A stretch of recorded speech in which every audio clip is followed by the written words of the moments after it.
not that great, but welcome YouTubers. Uncle Dave with DEECEE's Adventures coming at you with another video from the review rug. Today we're here with another Becker knife here from K-Bar, and it's a pretty sweet one. I was pretty excited when I ordered it, and I don't know, I was more excited than I think I am now about it.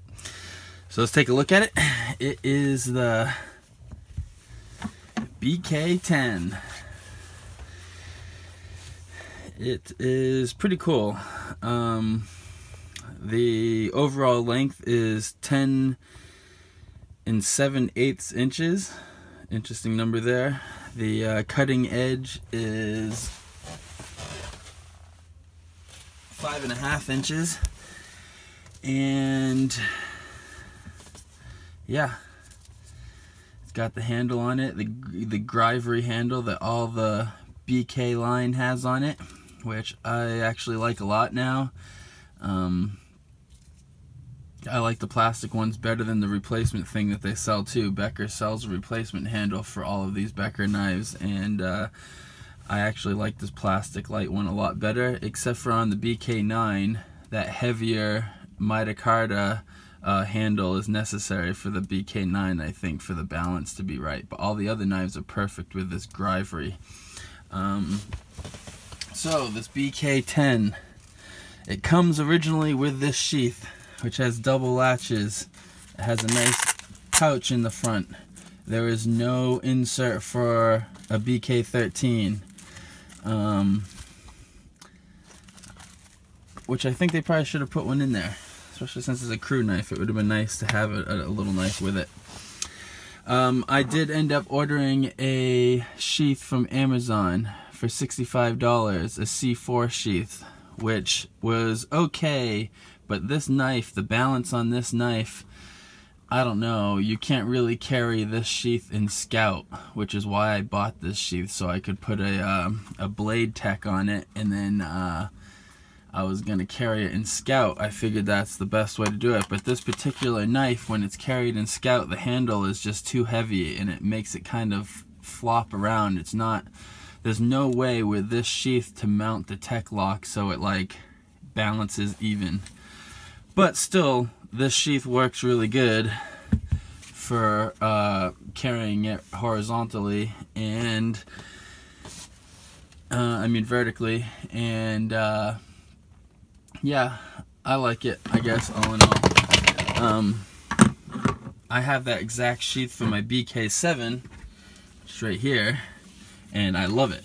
It works perfect for this one, and this knife's pretty heavy for Scout carry and pretty long, so I usually don't carry it, but I do have a blade tech on that, and it works great. So I do love these sheaths, but for this particular knife, I don't know if it's really the best option. Alright, so the BK10, it's got a pretty good blade on it. It's pretty wide. See how wide that is from here to here? From blade to spine. It's pretty wide. It's a little too wide for me. I thought I was going to like this knife a lot better than my BK2, my BK2, which after having it for a month now, I love. It's an awesome knife. The only knife that I think is better in the BK line is the BK7, but I did think that this BK10 was going to replace that knife. But the problem is this BK10 does have this, like, it's basically the same exact cut that the BK9 has, and I don't know, this is a good like work knife and could make an okay survival knife, I guess, in a lot of situations. I've obviously stripped the coating off of all my knives already.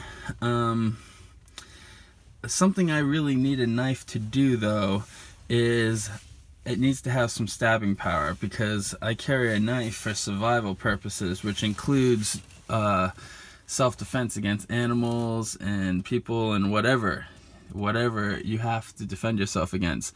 So for that kind of defending yourself, this knife, because of the shape, penetrates a lot better and a lot cleaner. This, since it's so wide and isn't so pointy, the point kind of goes up, it actually doesn't do so well on that. BK7 has a perfect point on it. It's not quite as thick as the BK10. These were probably made out of the same slab of metal. They probably have the same piece of metal that they put in and pull this knife out of for these two knives. BK7 is still my #1 favorite BK knife that's ever been made, and I also picked up a BK5. We're going to look at it in another video soon, but still the BK7 is just so awesome. There's not a single knife that's better. It's just such a big knife to be carrying, especially since I'm out here in California. If I was in Maine, I'd have no problem, could carry it all the time, but out here in California, I've been carrying this BK2 a lot because it's a little closer to the legal limit here. I think it's only like 4.5 inches or something here that you're allowed to have. So the BK10 I thought was going to be a much better blade. It cuts really nice, and it does cut a lot smoother. It carves a lot smoother than the BK2 just because the BK2 is so thick. But again, the balance and everything of this knife I just don't particularly like myself. So this knife is probably going to be sold this week with the sheath. This sheath is pretty cool that comes with it though. It works pretty good, but there is a little bit of rattle, and it's all MOLLE attached. But I prefer a Kydex sheath these days. So all in all, there's the BK10. I think it's okay. Look at the thickness comparison on that with the BK2. Really cool knife. If you think that the BK2 is too thick for you and too heavy, this is probably the best next option for you, is the BK10. So yeah, I would suggest it, I would recommend it, but I'm not going to keep it. I'm probably going to be getting rid of that, or I might keep it just to add to the collection, but I'll probably get rid of that knife. There's no need to have a knife that I won't be using much. I don't see me using it that much. I'd rather have the BK2 on me than have that knife. Yeah, so as always, I said a lot in this video, but thanks for joining me. I'll be back with another video on the BK5 very soon, sometime next week. So as always, rate, comment, subscribe, and I'll see you all in the next video. Bye.